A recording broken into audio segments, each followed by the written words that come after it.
आज के इस वीडियो लेक्चर में जो क्वेश्चन हम लोग सॉल्व करने जा रहे हैं वो 9th क्लास का चैप्टर पॉलिनोमियल्स के एक्सरसाइज 2.5 से क्वेश्चन नंबर 14 है।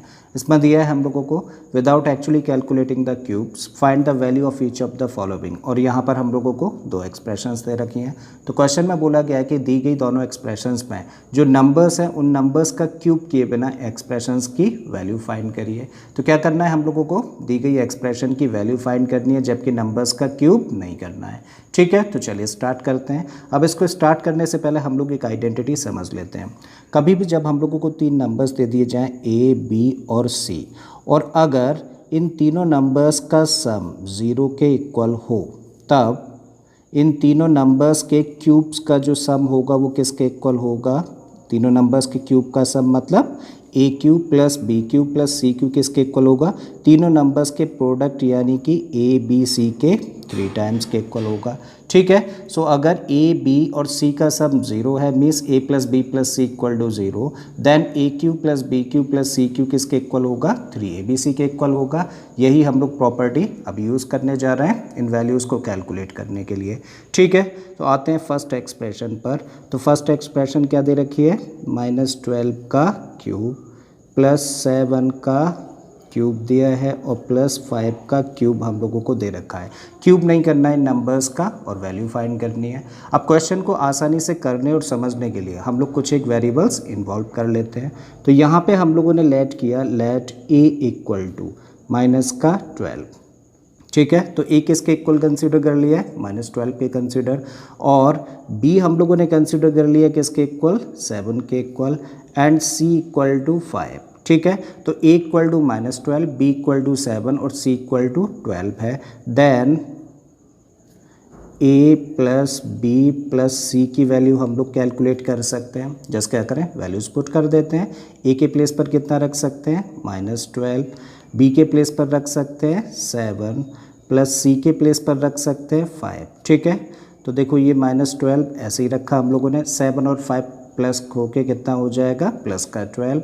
अब ये नेगेटिव नंबर है और ये पॉजिटिव नंबर है, ये दोनों आपस में कैंसिल आउट होके क्या आ गया? 0। अब हम लोग क्या लिख सकते हैं? Since a plus b plus c equal to 0, क्योंकि यहाँ पर a plus b plus c की वैल्यू कितनी आ रही है? 0 निकल के आ रही है। और as per this identity therefore क्या कह सकते हैं? a cube plus B cube plus C cube की वैल्यू कितनी होनी चाहिए?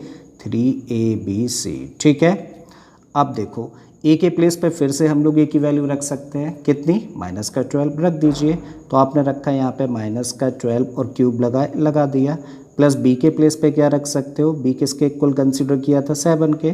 ठीक है, तो 7 का क्यूब, प्लस c के प्लेस पे क्या रख सकते हो? c के प्लेस पे रख सकते हो 5, and this equal to 3 into a के प्लेस पे रखा हम लोगों ने -12, b के प्लेस पे रखा हम लोगों ने 7 और c के प्लेस पे रखा हम लोगों ने 5। ठीक है, अब इन सबको कर देते हैं मल्टीप्लाई, क्योंकि एक नंबर नेगेटिव है तो पूरे प्रोडक्ट को क्या कर देगा? नेगेटिव कर देगा। और जब सारे नंबर्स को हम लोग मल्टीप्लाई करें तो प्रोडक्ट कितना निकल के आएगा? प्रोडक्ट निकल के आएगा 1260 माइनस का।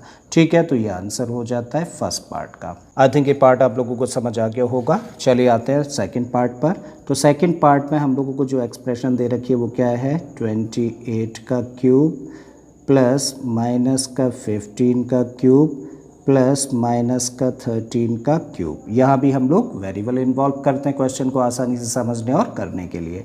तो यहाँ पे हम लोगों ने लेट किया, let a equal to 28, b equal to -15 and c equal to consider किया है माइनस का 13। तब हम लोग क्या निकाल सकते हैं? तीनों का सम निकाल के देखें तो a प्लस बी प्लस सी, देखते हैं कितना निकलता है।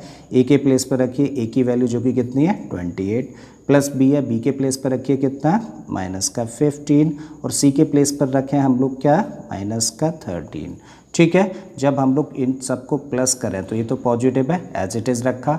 दो नेगेटिव नंबर्स आपस में मिलके नेगेटिव ही होंगे और दोनों मिलके कितना हो जाएंगे? 28। इसका मतलब 28 - 28 कितना हुआ? 0। यहाँ भी हम लोग कह सकते हैं since a plus b plus c equal to 0, क्योंकि इन तीनों नंबर्स का सम किसके इक्वल है, 0 के इक्वल है। तो इन तीनों नंबर्स के क्यूब्स का सम किसके इक्वल होगा, तीनों नंबर्स के प्रोडक्ट के 3 टाइम्स के इक्वल होगा। ठीक है, therefore a cube plus B cube plus c cube equal to किसके इक्वल होना चाहिए, 3ab, सी के इक्वल होना चाहिए। अब ए किसके प्लेस पर रखा था, 28 के प्लेस पर ना, रख देते हैं के प्लेस पर अगेन 28, तो 28 का क्यूब प्लस बी के प्लेस पर रख सकते हैं क्या, -15, तो इसका क्यूब प्लस सी के प्लेस पर रख सकते हैं क्या, -13 और इसका क्यूब। ये किसके इक्वल होना चाहिए, 3।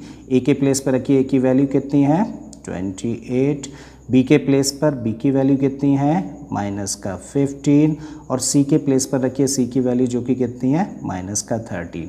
अब यहाँ पे क्योंकि दो नंबर्स कैसे हैं, नेगेटिव, तो जब इनको मल्टीप्लाई किया जाएगा तो प्रोडक्ट कैसा होगा, पॉजिटिव। और जब सबको मल्टीप्लाई कर देंगे तो इनका प्रोडक्ट निकल के आएगा 16,380।